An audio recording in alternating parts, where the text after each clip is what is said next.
다니던 회사에서 퇴직을 하게 되었습니다. 그런데 퇴직금 중 일부는 IRP로 수령하라고 하면서 일부는 급여 계좌로 넣어준다고 하네요. 그런데 급여 계좌에 들어간 퇴직금을 찾기 전에 누가 급여 계좌로 받은 퇴직금을 IRP에 도로 집어넣어 놓는 게 좋다네요. 어떻게 하는 게 좋을까요? 제임스 박사님, 도와주세요.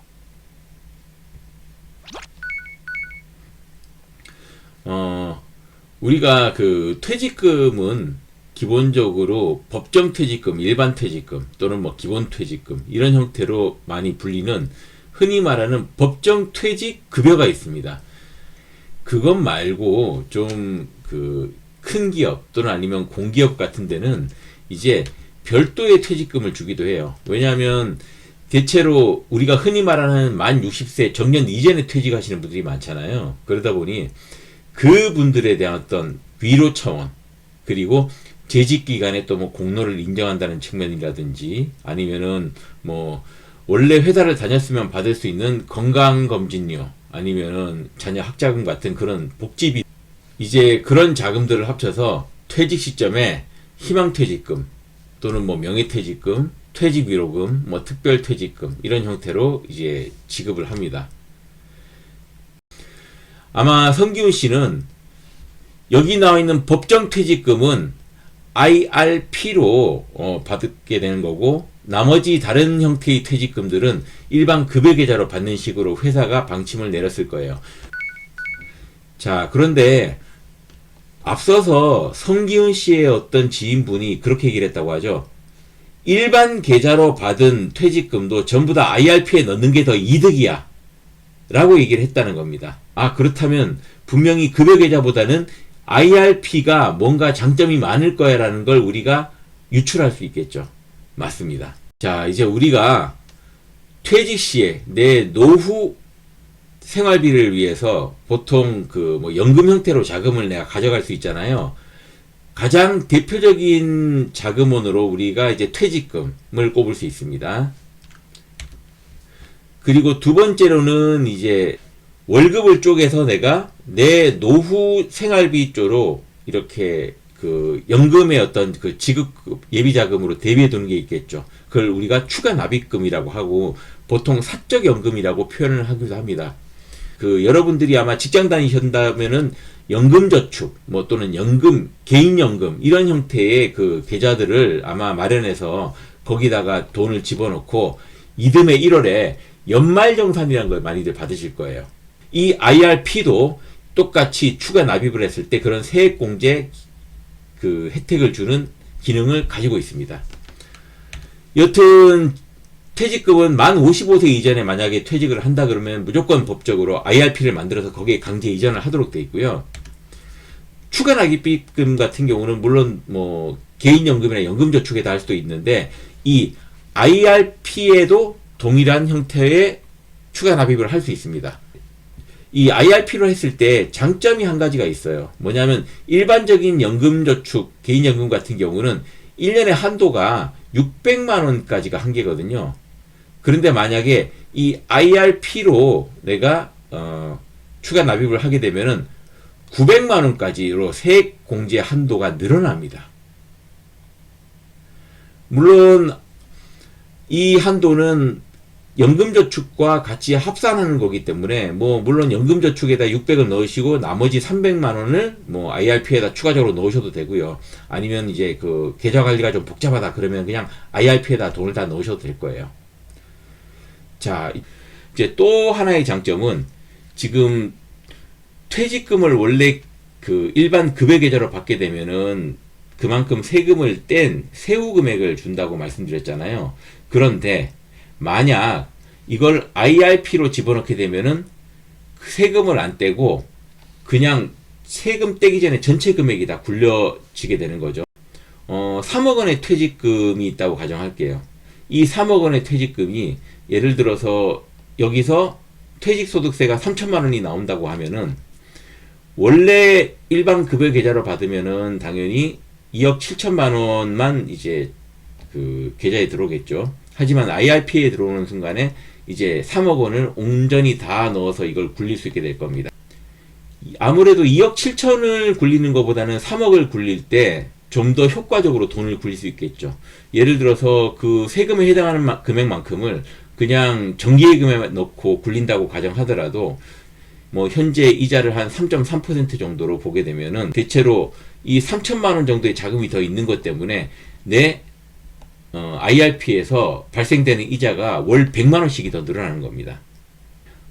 IRP가 일반 계좌로 운영하는 것보다는 IRP에서 퇴직금 운영하는 게 더 이득이다라고 볼 수 있겠죠.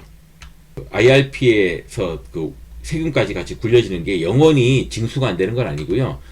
당연히 인출할 때 발생은 하게 됩니다. 그런데 이때 인출할 때도요.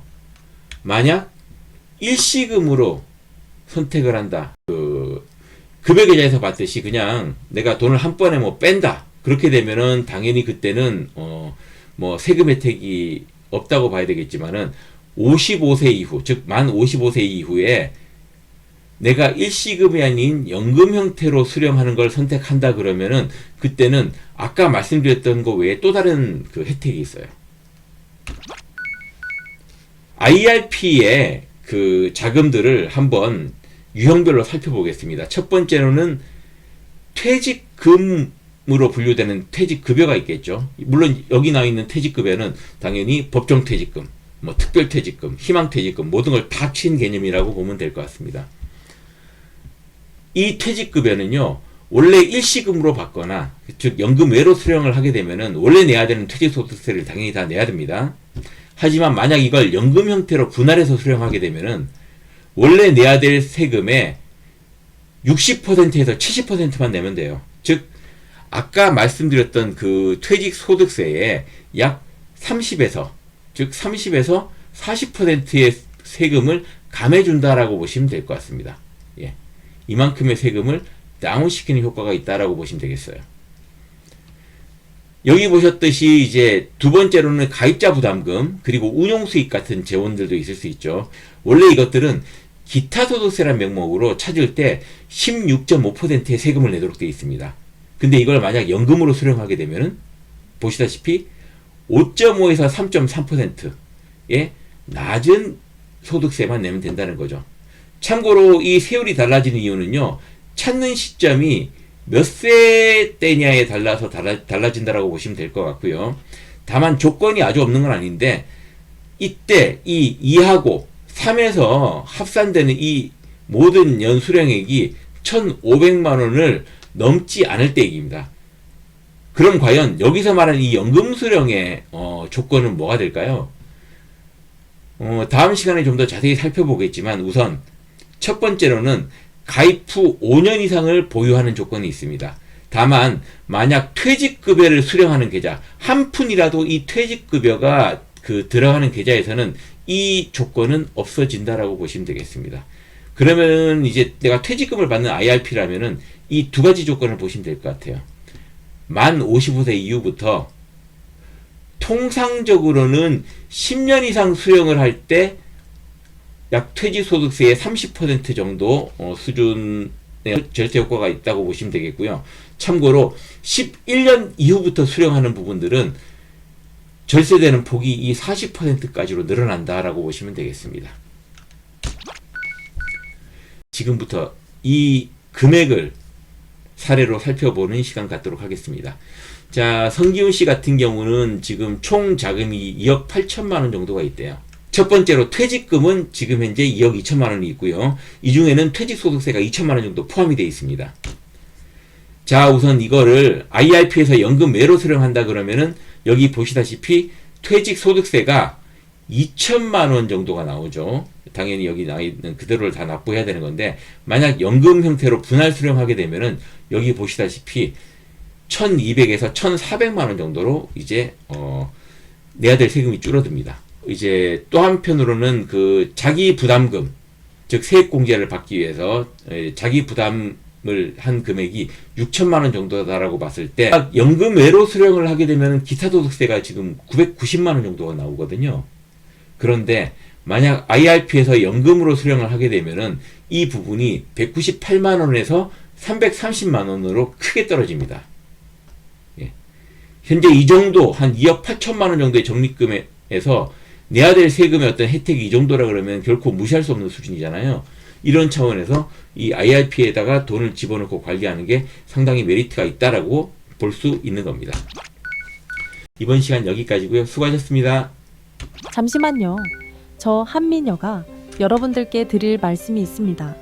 첫 번째, 저희 채널은 여러분들의 사례나 개인적 질문을 환영합니다.